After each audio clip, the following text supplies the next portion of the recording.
Qual é o sentido da vida? Qual é o sentido da vida? Como posso encontrar propósito, realização e satisfação na vida? Terei o potencial de realizar algo de significância duradoura.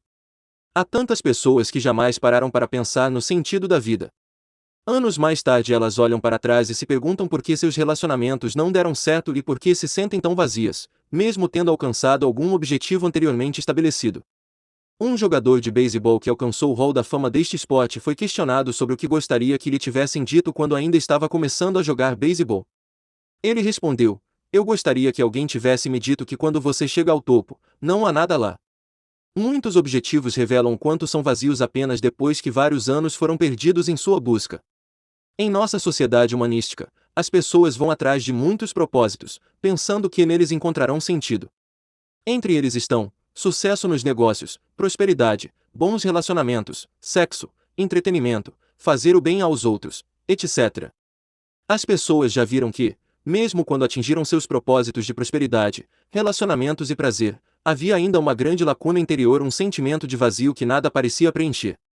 O autor do livro bíblico de Eclesiastes expressa este sentimento quando diz: "Vaidade de vaidades, tudo é vaidade." Este autor tinha prosperidade além da medida, sabedoria maior que de qualquer homem de seu tempo ou do nosso, mulheres às centenas, palácios e jardins que eram a inveja de outros reinos, a melhor comida e o melhor vinho e toda a forma possível de diversão. E ele disse, em dado momento, que qualquer coisa que seu coração quisesse, ele buscava. E mesmo assim ele resumiu a vida debaixo do sol, a vida vivida como se tudo o que nela é o que podemos ver com nossos olhos e experimentar com nossos sentidos, como sendo sem significado. Por que existe tal vazio? Por que Deus nos criou para algo além do que nós podemos experimentar aqui e agora? Disse Salomão a respeito de Deus: "Ele também pôs eternidade no coração dos homens." Nos nossos corações, nós sabemos que o aqui e agora não é tudo o que há. Em Gênesis, o primeiro livro da Bíblia, vemos que Deus criou a humanidade à sua imagem, Gênesis capítulo 1 versículo 26. Isto significa que nós somos mais parecidos com Deus do que com qualquer outra coisa, qualquer outra forma de vida. Nós também vemos que antes da humanidade cair em pecado e a maldição vir por sobre a terra, as seguintes afirmações eram verdadeiras. 1. Deus fez o homem uma criatura social, Gênesis capítulo 2 versículos 18 a 25. 2. Deus deu trabalho ao homem, Gênesis capítulo 2 versículo 15. 3. Deus tinha comunhão com o homem, Gênesis capítulo 3 versículo 8. E 4. Deus deu ao homem domínio sobre a terra, Gênesis capítulo 1 versículo 26. Qual o significado disto? Eu creio que Deus tinha como intenção, com cada uma destas coisas, acrescentar realização à nossa vida. Porém tudo isto, especialmente a comunhão do homem com Deus, foi adversamente afetado pela queda do homem em pecado e consequente maldição sobre a terra. Gênesis capítulo 3. No Apocalipse, o último livro da Bíblia, ao final de muitos outros eventos do fim dos tempos, Deus revela que Ele irá destruir a atual terra e céu que conhecemos e conduzir-nos ao estado eterno, criando um novo céu e uma nova terra. Neste tempo, Ele irá restaurar a comunhão total com a humanidade redimida. Alguns da humanidade terão sido julgados indignos e jogados ao lago de fogo, Apocalipse capítulo 20 versículo 11 a 15. E a maldição do pecado será eliminada, não haverá mais pecado, tristeza, doença, morte, dor, etc. Apocalipse capítulo 21 versículo 4. E aqueles que creem herdarão todas as coisas, Deus habitará com eles, e eles serão seus filhos, Apocalipse capítulo 21 versículo 7. Portanto, chegamos ao ponto inicial de que Deus nos criou para termos comunhão com Ele. O homem pecou, quebrando tal comunhão. Deus restaura esta comunhão completamente no estado eterno com aqueles julgados dignos por Ele.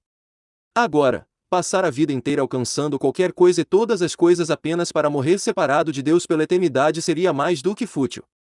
Mas Deus providenciou uma maneira não apenas de tornar possível a eterna alegria espiritual, Lucas capítulo 23 versículo 43, mas também para vivermos esta vida com satisfação e sentido. Então, como esta eterna alegria espiritual e o céu na terra são obtidos? O sentido da vida restaurado através de Jesus Cristo. Como fizemos alusão acima, o real sentido, tanto agora como na eternidade, é encontrado ao se restaurar o relacionamento com Deus, relacionamento que foi perdido quando Adão e Eva caíram em pecado. Hoje, este relacionamento com Deus somente é possível através de seu Filho, Jesus Cristo, Atos capítulo 4 versículo 12, João capítulo 14 versículo 6, João capítulo 1 versículo 12. A vida eterna é recebida quando alguém se arrepende de seu pecado, ao não querer mais continuar nele, mas que Cristo mude e faça dele uma nova pessoa. e começa a confiar em Jesus Cristo como Salvador. Porém, o real sentido da vida não é encontrado meramente em descobrir Jesus como Salvador, apesar do quão maravilhoso ser. Ao invés disso, o real sentido da vida é encontrado ao se começar a seguir a Cristo como seu discípulo, aprendendo dele, passando tempo com ele na sua palavra, a Bíblia, tendo comunhão com ele em oração e caminhando com ele em obediência aos seus mandamentos. Se você é um descrente, ou talvez um novo crente, você deve estar dizendo a si mesmo: isto não me soa assim tão incrível e realizador. Mas por favor, leia um pouco mais. Jesus fez as seguintes declarações: Vinde a mim, todos os que estáis cansados e oprimidos, e eu vos aliviarei. Tomai sobre vós o meu jugo, e aprendei de mim, que sou manso e humilde de coração, e encontrareis descanso para as vossas almas. Porque o meu jugo é suave e o meu fardo é leve. Mateus capítulo 11 versículo 28 a 30. Eu vim para que tenham vida, e a tenham com abundância. João capítulo 10 versículo 10. Então disse Jesus aos seus discípulos: Se alguém quiser vir após mim, renuncie-se a si mesmo, tome sobre si a sua cruz, e siga-me, porque aquele que quiser salvar a sua vida, perdê-la-á, e quem perder a sua vida por amor de mim, achá-la-á. Mateus capítulo 16 versículo 24 a 25. E nos Salmos encontramos o seguinte: Deleita-te também no Senhor, e te concederá os desejos do teu coração. Salmos capítulo 37 versículo 4.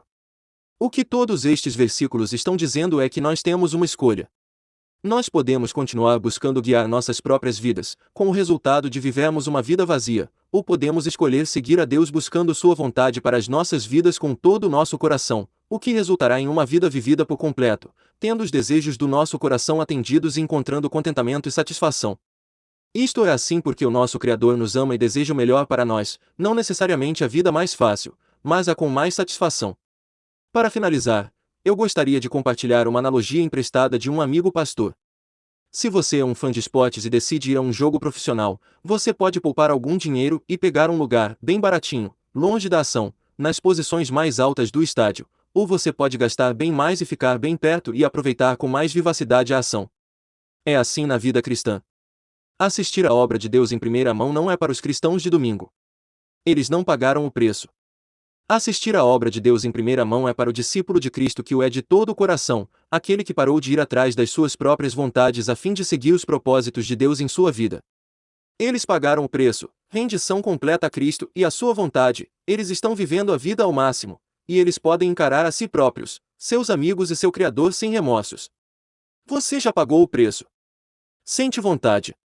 Se a resposta é sim, você nunca mais sentirá fome de sentido e propósito. Ajude o canal a crescer, se inscreva e ative as notificações.